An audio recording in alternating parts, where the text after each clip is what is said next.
बारिश हो रही थी। जब इस बारिश को महसूस करता हूं तो ऐसा लगता है जैसे उसने मेरा हाथ थाम रखा है। इस सन्नाटे में भी ऐसा लगता है मानो वो मुझे बुला रही है, मुझे आवाज दे रही है, मुझे पुकार रही है। मेरा नाम अजहर महमूद है। मुझसे जिंदगी में सिर्फ एक गलती हो गई कि मैंने एक हिंदू लड़की से प्यार कर लिया। उसका नाम आस्था था। मैंने अपनी जिंदगी में इतना प्यार शायद कभी किसी से नहीं किया था जितना कि आस्था को करता था।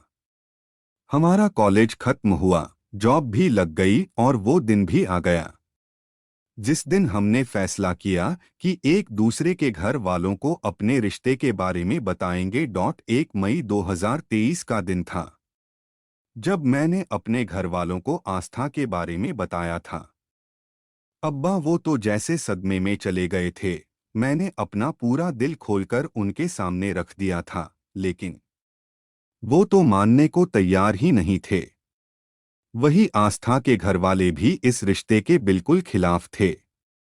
अब हम बड़ी दुविधा में फंसे हुए थे। हर पल बस यही सोचते थे कि घर वालों को निकाह के लिए कैसे राजी करवाया जाए।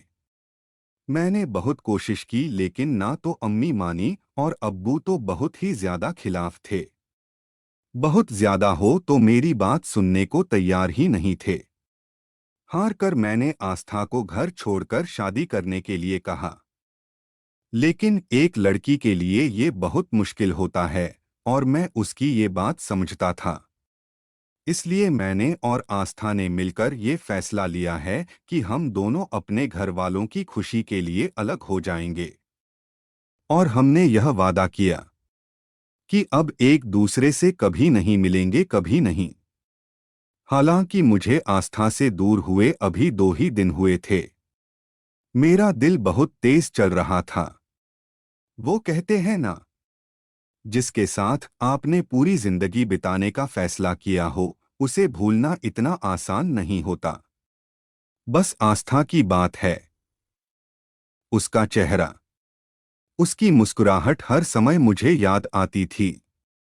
लेकिन करता भी क्या माँ बाप की इज्जत और उनकी जिंदगी आगे। मैं हार चुका था। लेकिन 10 दिन बाद मुझसे रहा नहीं गया और मैंने आज तक की बेस्ट फ्रेंड वैशाली को फोन करके आस्था का हालचाल पूछने की सूझी। मुझे क्या पता था कि वो पल मेरी जिंदगी में कयामत बनकर आने वाला है, मुझे बर्बाद करने आने वाला है। मैंने वैशाली को फोन किया और कहा, वैशाली आस्था। मेरा इतना ही कहना था कि वैशाली ने कहा, आस्था भी दुनिया में नहीं रही। आज शाम को उसका अंतिम संस्कार है। आखिरी बार उसे देखने जरूर जाना। यह सुनकर जैसे मेरी पूरी जिंदगी थम गई थी। शव भीतर ही पड़ी है, सफेद चादर में। मैं आस्था का चेहरा नहीं भूल पा रहा हूं। मुझे वैशाली ने बताया, तुम्हारे बिना उसे जिंदगी जीना एक बोझ लग रहा था। वह अपने मम्मी पापा के खिलाफ जाने की वो सोच नहीं सकती थी। तब उसे मरना ज्यादा आसान लगा।